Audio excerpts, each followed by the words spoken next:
All right, so let's take a look at some of the stories making on the front pages of our dailies here. And with me, I have the Star newspaper, and on the front page of the Star, fresh plot to delay 2022 general election.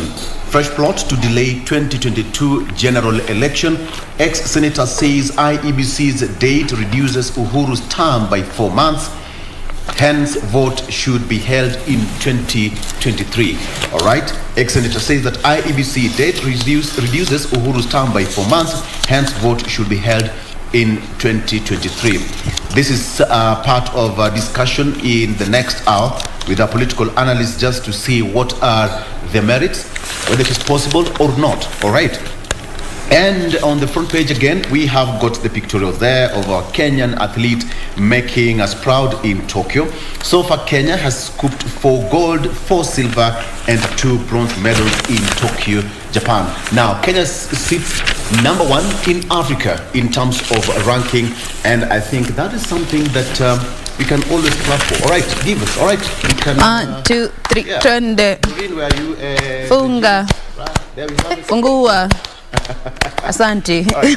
Yeah, it's always good to appreciate when somebody does good, you appreciate. It's always a good way to encourage one to do good. All right. So, Ruto and allied MPs lament frustrations as DP meets Nyanza leaders in Naivasha. You can take a look at that story as well. And poor coordination blamed for ineffective fight against COVID-19. Remember, the government started mass vaccination over the weekend on various parts of the Nairobi County, and it's going to continue even as the government still now say that the mass vaccination is aimed at reducing the rate of infection. Now, Ruto and MPs cite frustrations after Turkish investor held. DP says that due to the wrangles, the Mwananchi has been forgotten. Now, Deputy President William Ruto's allies have lamented what they termed frustrations of the DP by state machinery following the arrest of his ally, Turkish investor Harun Aydin. Now, Aydin, who was part of the team in the DP's failed trip to Uganda last Monday, was arrested on Saturday by officers from the Anti-Terrorism Police Unit and detained for questioning. Now, speaking at a church service at Karagita, Naivasha, legislators allied to UDA accused, quote-unquote, a strong cartel working in the office of the president for the latest wars bedeviling the DP. All right, according to sources, Aydin will be arraigned today. Charges yet to be established. Okay, so that is there, and still on that as a rejoinder, you betrayed Kenya, ODM MPs tell the DP. Now, some of the ODM MPs have termed Deputy President William Ruto's admission that he facilitated a Turkish investor to invest in Uganda as betrayal of the country and Kenyans. Now, they spoke when they attended a church service at Church of God in Kangemi yesterday. That is also part of our discussion in the next hour, just to understand what is taking place. Now, before I give you to Jain, now fresh plot to delay next general election. Ex-senator says that IEBC 2022 date reduces Uhuru's term by 4 months. Hence, vote should be held in 2023. Now, that is according to former Kari-nominated Senator Paul Njoroge. Now, he says that the details emerged 3 weeks after a section of MPs revealed they were preparing to petition the High Court to postpone the election to give the Independent Electoral and Boundaries Commission adequate time to conduct boundary delimitation. Now, in a letter to the IEBC boss, Wafula Chebukati, and Attorney General Kihara Kariuki, former Jubilee-nominated Senator Paul Njoroge says that having the election on August 9th, exactly a year from now, will unconstitutionally reduce Uhuru's 5-year term by 4 months. Okay? You can take a look at that story as well. Jenna. Now let's have a quick look at what the front page of the Daily Nation has for us this morning. Our athletes having featured on the biggest chunk of the front page of the Daily Nation, top of Africa. first in Africa, 19th overall when it comes to the Tokyo Olympic Games that just concluded yesterday. And of course, with Kipchoge making history, becoming the third man to retain his title behind Ethiopia and Germany's previous record holders. In the 125 years that Olympic Games have been happening, he is the third person to retain a marathon title, of course, making Kenyans a proud lot with a total of 10 medals, 4 gold, 4 silver and 2 bronze medals. That is the main story here on the front page of the Daily Nation. Moving to the next story, it is a question of whether is Ruto and Raila a state project, with political experts arguing that being seen as established candidates for the 2022 presidential elections could undermine their chances to win these elections, and therefore neither DP or Raila wants to be associated with incumbency looking at the president's office. Now we'll be coming to those details in a bit. Again, the story concerning the Turkish national has also found its way here on the front page of the Daily Nation, with Ruto's Turkish ally date with the court. He's set to appear before the courts today, and from a tweet that was posted by his lawyer, who was saying he had been denied access to his client for 2 days in a row, and the reason that he was given was orders from above, quote unquote. But as per Article 51 of the Constitution, he has to appear in court today to hear the charges against him. So we await to see how that will be going. Coming to some matters concerning our education, is that the congestion in our schools is taking time. It's a disaster in the waiting. Concerns around security, health, safety, administration, discipline, and of course infrastructure in boarding school is a cause for concern here in our country. That is what the front page has for us this morning. Doreen. All right, coming to the People's Daily now, home stretch to 2022. That is the main header this morning on the PD. And just exactly a year to the general elections, anxiety is palpable and expectations high, but the uncertainties are also many, thanks to the pandemic that threatens to disrupt the normal schedule for that particular election. So this story well cut out from page 6 through page 10, clearly taking a bigger chunk of the PD this morning. Of course, matters to do with the next general elections, and also the PD has well highlighted the critical players when it comes to that 2022 general election. The deputy president is not missing there, as well as the CJ Martha Koome. And I'll be telling you in a short while why these persons are actually being termed as the key critical players when it comes to the next year or the 2022 general election. And of course, coming to the Tokyo Olympics, that wouldn't miss the papers this morning. The greatest of all time bags his second Olympic gold medal. That is Eliud Kipchoge. So again, this particular article has highlighted the different kind of marathons he has been, and you know, the ones that he has really bagged those gold medals.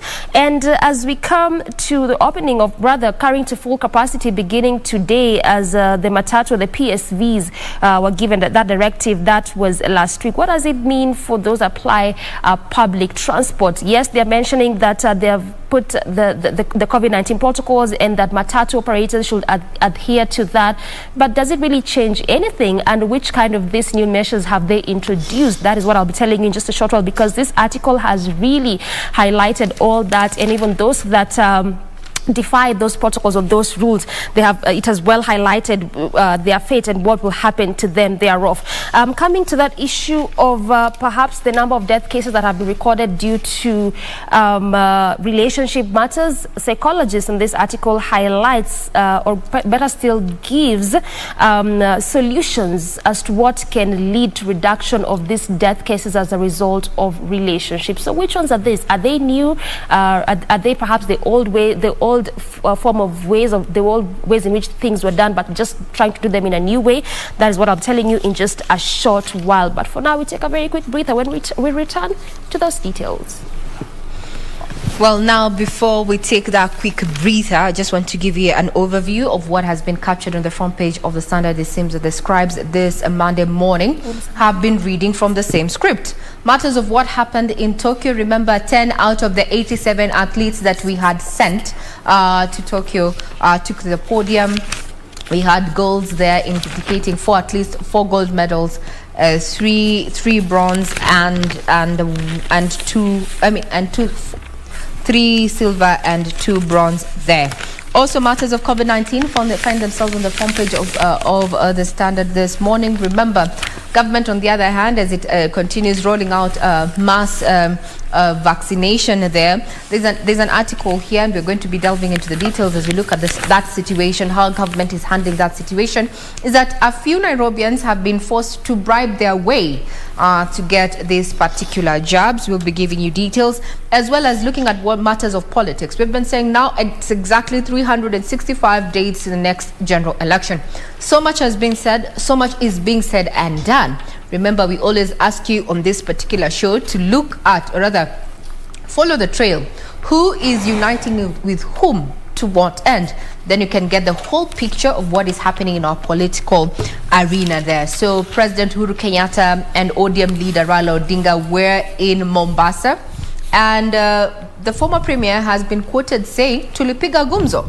In other words, they talked, and he went further to say that him and the president do not need to publicize their conversations. But we all know there's been talk around if indeed Jubilee and ODM is going to make their pact, unify their pact, the handshake pact, and what will be the ripple effect to this. Deputy President William Ruto has been quoted not once but severally saying that this would surmount to auctioning Jubilee to ODM, and this will result in a massive walkout of persons allied to Jubilee leaving Jubilee. So this might actually mark the end or the beginning of Jubilee, and that is if indeed ODM and Jubilee solidify their handshake pact. It is matters of politics as this continues shaping up. Remember, the general elections is just but exactly a year away. So this conversation, we're going to be delving into it in detail as we proceed with even eye in politics, where my colleague Victor Law is going to be engaging political analysts in regard to this matter. And there's also been a conversation around postponing the general elections. But what we have seen from our neighboring country, Tanzania and Uganda, well, they did not postpone the elections. They went on, even amid COVID. So what does this mean for those who might be pushing this agenda? Are they lonesome in their corner? These questions are going to be answered as we continue within the headlines, and more so as we focus on matters eye on politics. We take a breather. We'll be right back.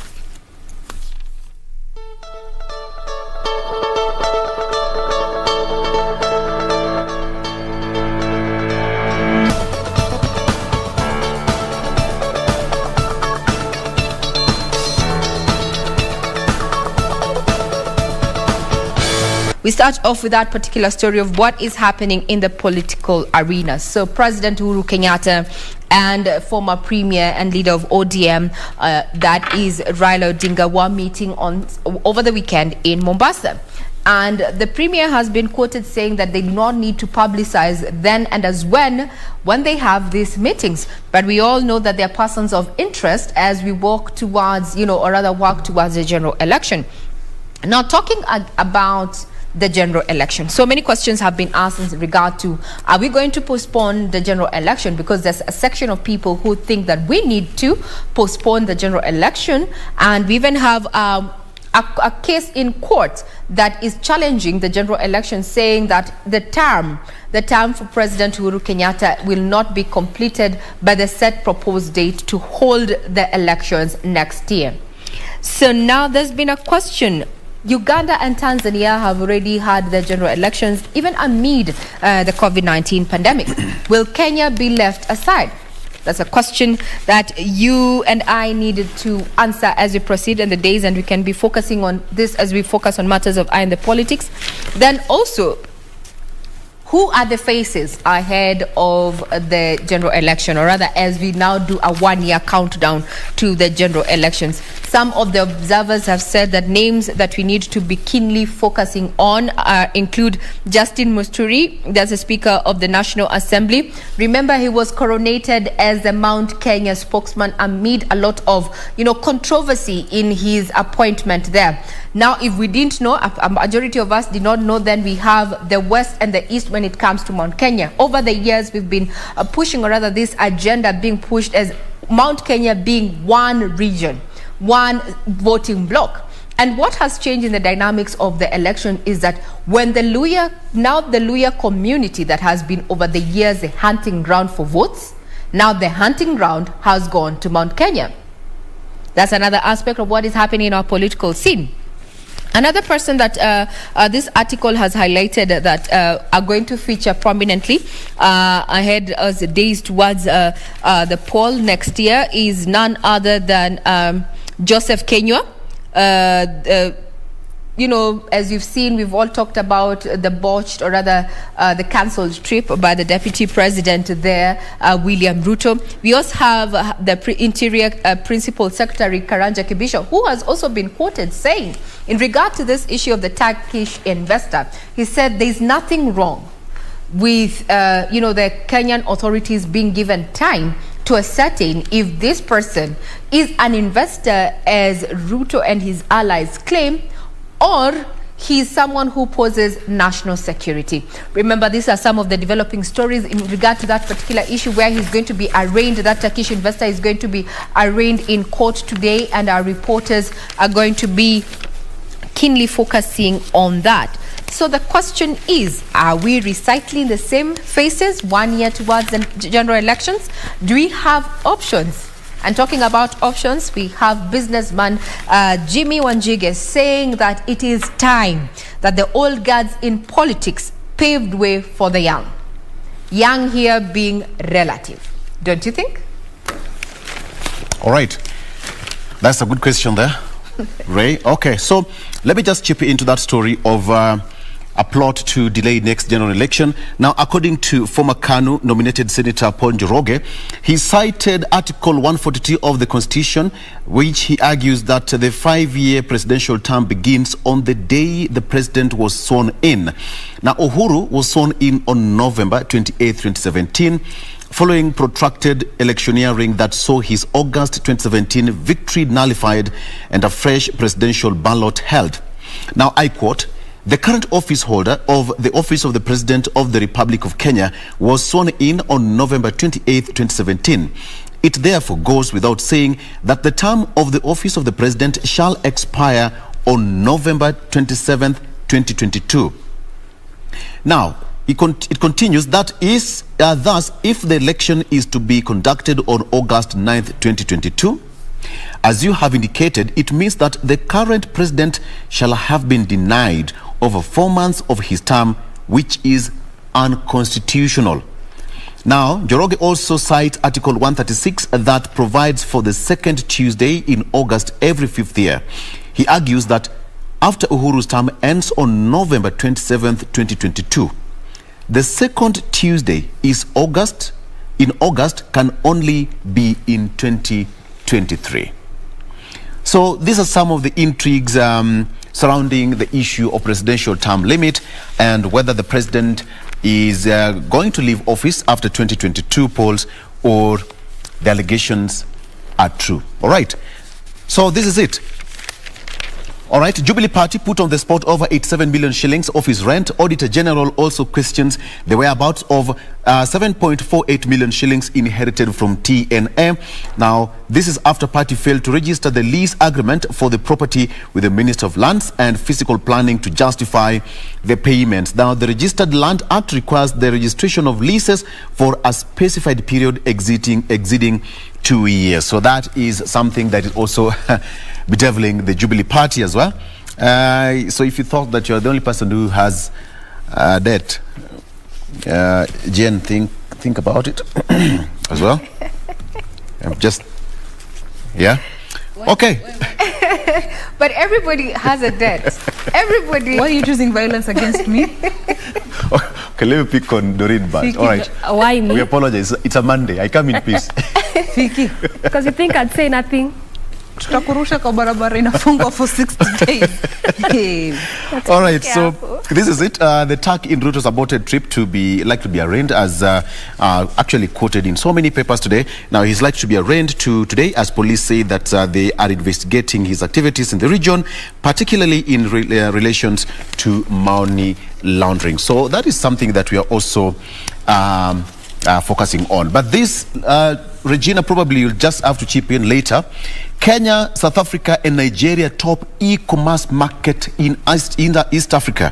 Now, card payment firm Visa projects the sector to grow to $7 trillion across the globe by 2024.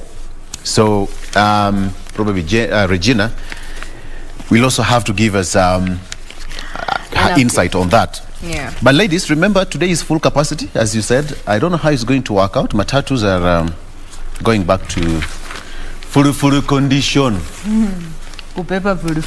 Furu. All right, Doreen. All right, so maybe we can just begin with that story of Matatus going to full capacity. And Wambui had asked a very good question when you're beginning, because when you say full capacity, what exactly does it mean, given the fact that even that last week on Thursday, there was a crackdown along Langat Road because of that full capacity, given they were flouting COVID protocols. But just listen to this. Full capacity passengers in PSVs amid COVID fear, where PSVs will, as of today, carry full capacity passengers at a time when the country is battling the ongoing COVID-19 Delta variant.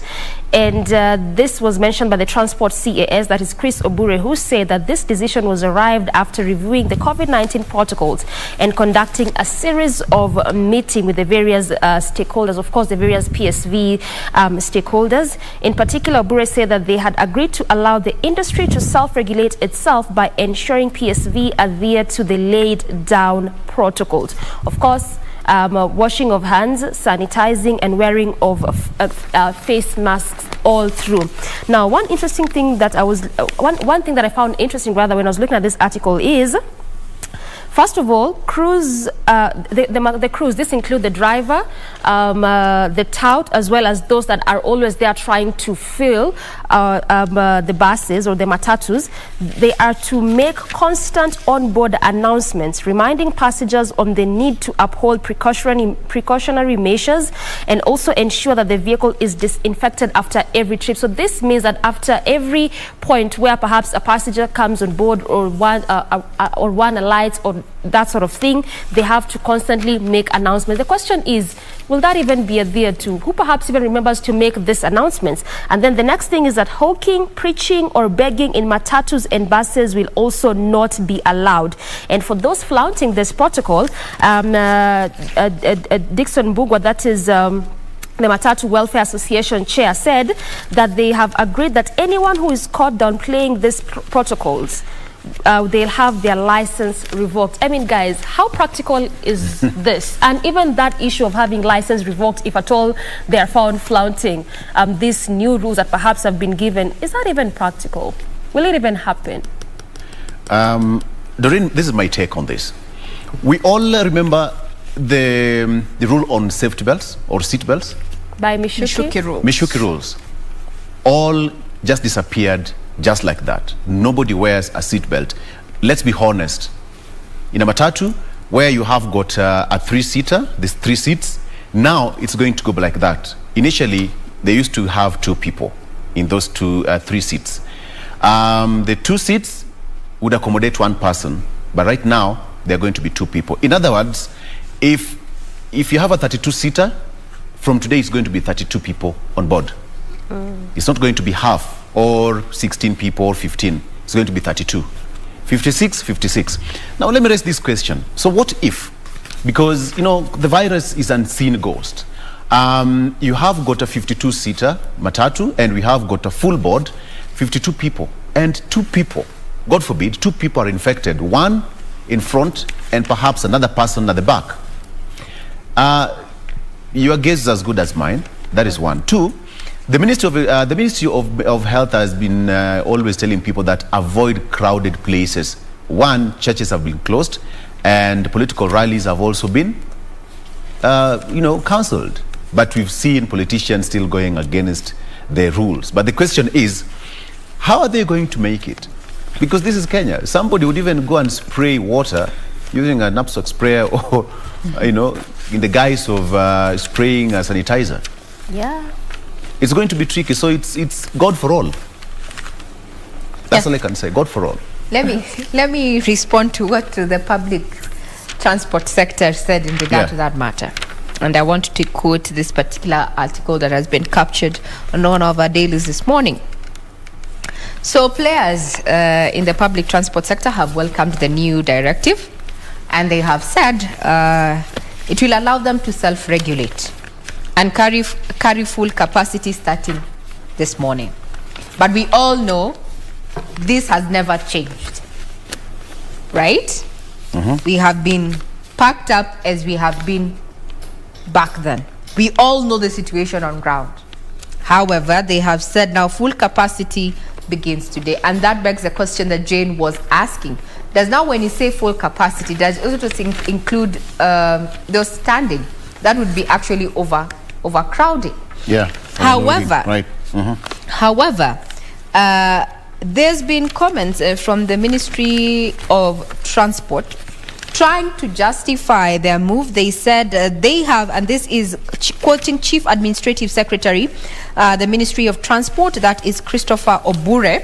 On Friday, he said, we welcome the full capacity directive.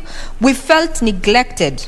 Actually, this is a conversation that was held between stakeholders and the government, where Bernard Mbwele, operations manager at Unified Power Sacco, said, we have welcomed the full capacity directive. We have felt neglected when airplanes and trains were allowed to carry to full capacity.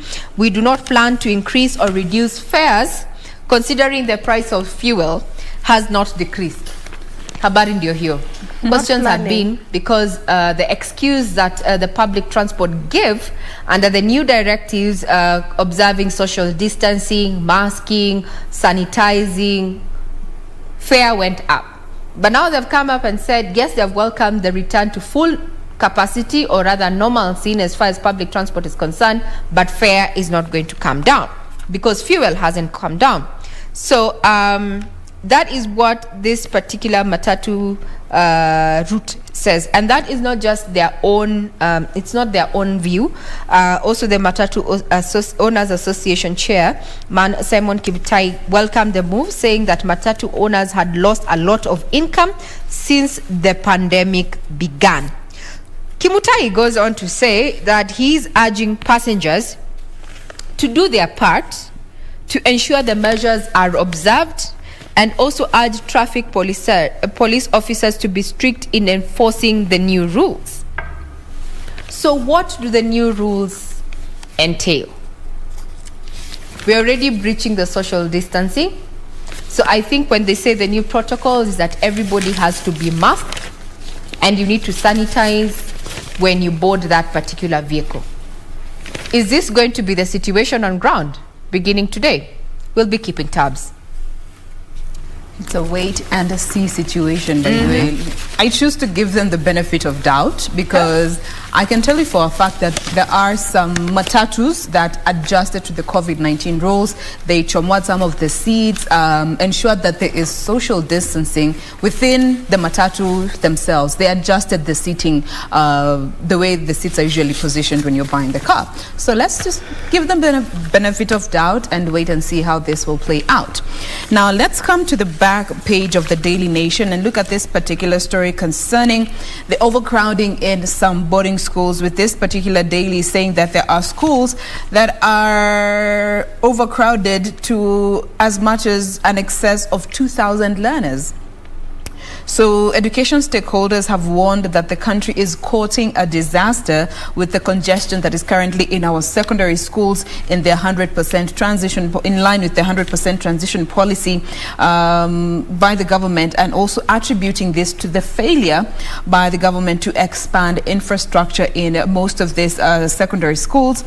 The areas of concern are on security, health, the safety of the children, administration, discipline, as well as infrastructure within these boarding schools. Now, according to data that was released by NEC last week, looking at the registration for KCPE candidates this year, it has surpassed the 2020 figure by 27,276. These are KCPE students. And by the end of this year, over 430,000 more learners will be joining secondary school. Now, those who are left without schools, the others who will be left without schools by the end of the academic year in March, in as much as we are trying to ensure the 100% transition. But speaking to this was Mr. Nicholas Mayo, who is the national chair of the Parents Association, who told this particular daily that they worry in the case of a COVID-19 outbreak in schools, that means it would spread very fast, considering the congestion that is in most of these schools. So we are yet to see what the government has to say in regards to that. Now, moving to another piece here, in line with the 2022 general elections, with exactly a year to go, IEBC says they are yet to secure funding for the preparations that they need to get ongoing for the 22 general elections, and also terming it as one of the most expensive general elections in our history. So IEBC Chair Chibukati said that there will be at least 20,000 candidates, which is more than the 14,523 that contested in the 2017 general elections, and they all will be battling it out for the 1,882 posts across the 6 elective positions, that is the presidency, the county governors, the senators, the county women reps, 290 members of the National Assembly, as well as the 1450 ward reps, a total of 1,882. Now, looking at what more he had to say about this is that there are about 9 million more new voters expected to be enlisted in this the forthcoming general elections, adding to the 19.6 million that were registered in 2017. And the IEBC will also be called to implement the degree requirement for candidates, since this law was enacted back in 2012. And on the other hand, he also mentioned that there are some 23 governors who will be seeking political survival by trying out other elective positions, having served for 2 terms already. So putting all these factors together, he says that this will be one of the most expensive general elections that we are yet to have as a country, and they are yet to secure the funding that they will need for these elections. Now, before I get to throw it to one of you guys, there's this piece here concerning Ruto and Raila, and the fact that the political analysts are referring to them as government projects. And they take it way back to the first time that President Kenyatta did try for presidency, or was sort of being groomed for presidency by the late President Moi back in 2002. And they are arguing that being associated with the incumbent sort of diminishes or cuts down your potential to be president, because you are already associated by the powers that be. They have likened that to what happened to President Kenyatta back then, when Moi was grooming him to become the president, but because of his association with Moi back then, he lost to Mwai Kibaki. Then came Raila Odinga when he realized this. And that is what prompted him to sort of endorse Mwai Kibaki with Kibaki Tosha. Now, this is something that is said that President Kenyatta also implemented in 2013. He did not want to be associated with the incumbent, and that is why he picked DP Ruto as his ally, because he was someone who was seen as, going against the grain and more associated with the people, as opposed to the incumbent. I don't know what you guys think about this. Does it hold any water, looking at the political trends in our country?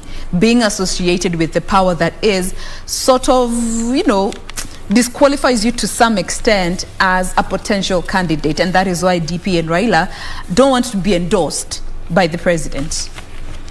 Well, in politics, that is why if you've heard most of these politicians talking about somebody's waiting to be endorsed by the current regime, exactly, they are trying to distance themselves from what they call the central power. When the Mwananchi realizes that you are part of the central power, then it means that you start to get associated with the current regime, that you enjoy all the backings and the intelligence and all the privileges of the current government. So when you are called a government project, then you automatically loses the credibility and the confidence of the voters.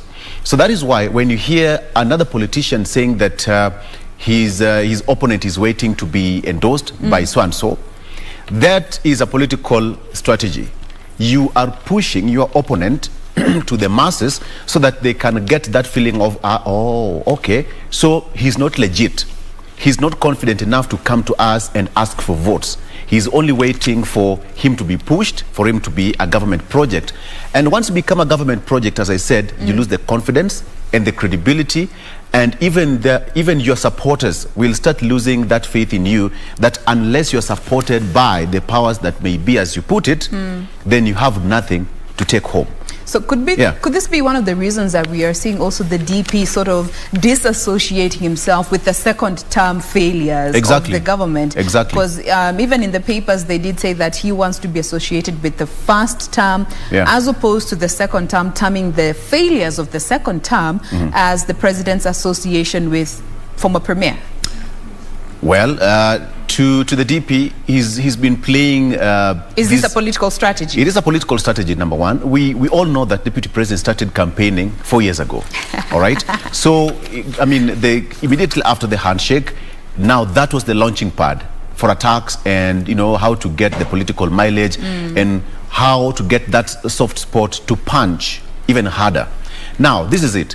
When all this thing happened, he realized that, you know, he's been sidelined in the current government, and now he wants to associate himself with the 5-year term of President Kenyatta, where we had the so-called bromance, all right, when it was working. It was working. So you know, he wants to get that feeling of you know, I'm not part of this, you see what's being done to me. So this is it, sympathy and empathy. And in politics, you have to deploy all the arsenals that you have just for you to win your electorate's heart. And it's going to be interesting moving forward.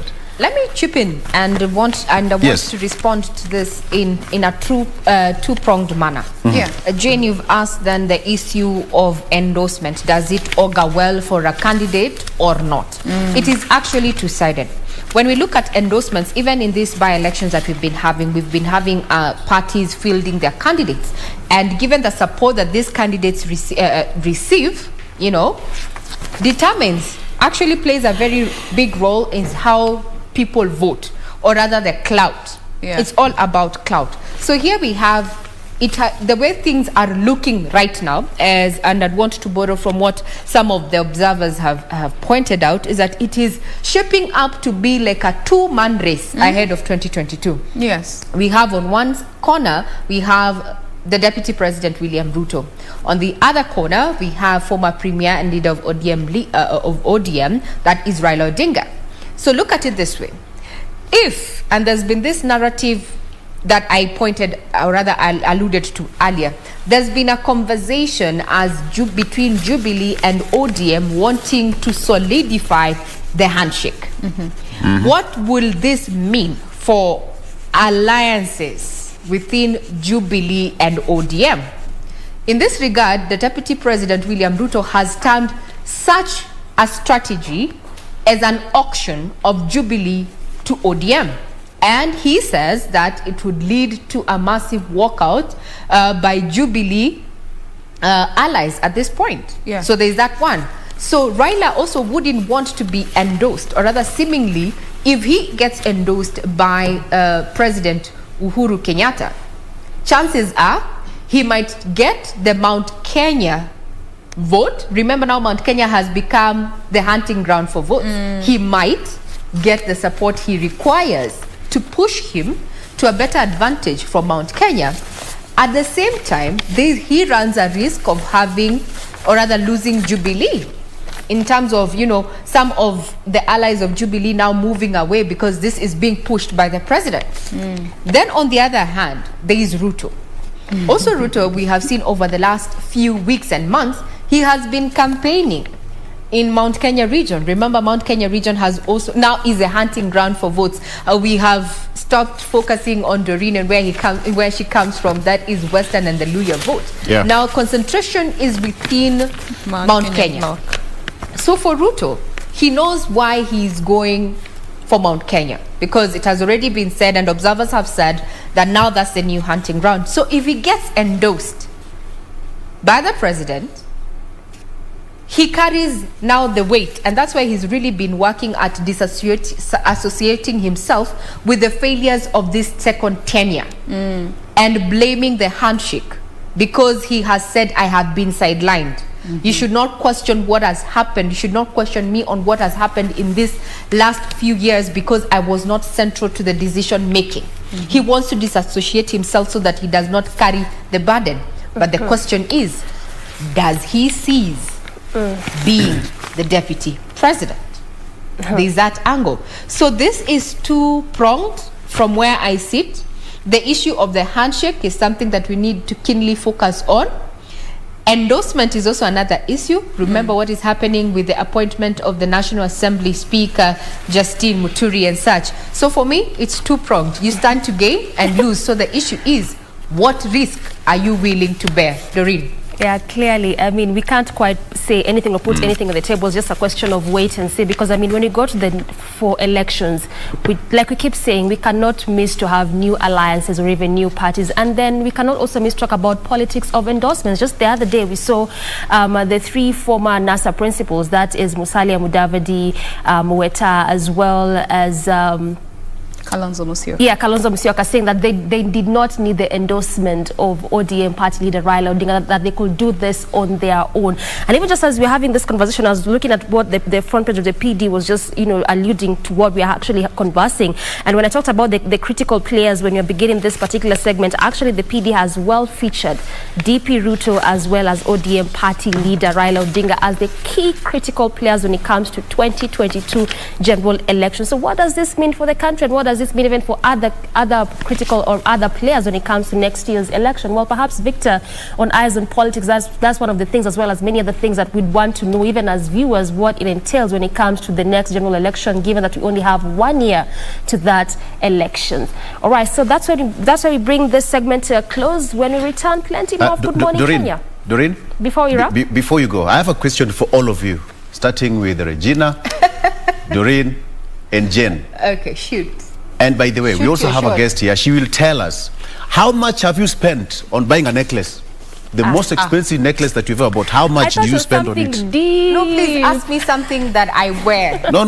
How much have you ever spent? Ask me something that I have. Miwani. Apana, a necklace. Miwani. Things that make sense to me. Things that matter. No, things that we use. What, the necklace doesn't matter? No. It's very individual. That question, the way it came, was like something so deep, and then you just throw a necklace. Why are you defending yourself so hard? I've just asked a very simple question. How much have you spent on a necklace? You are thinking like a man. Okay, so let me tell you the reason why I have that question.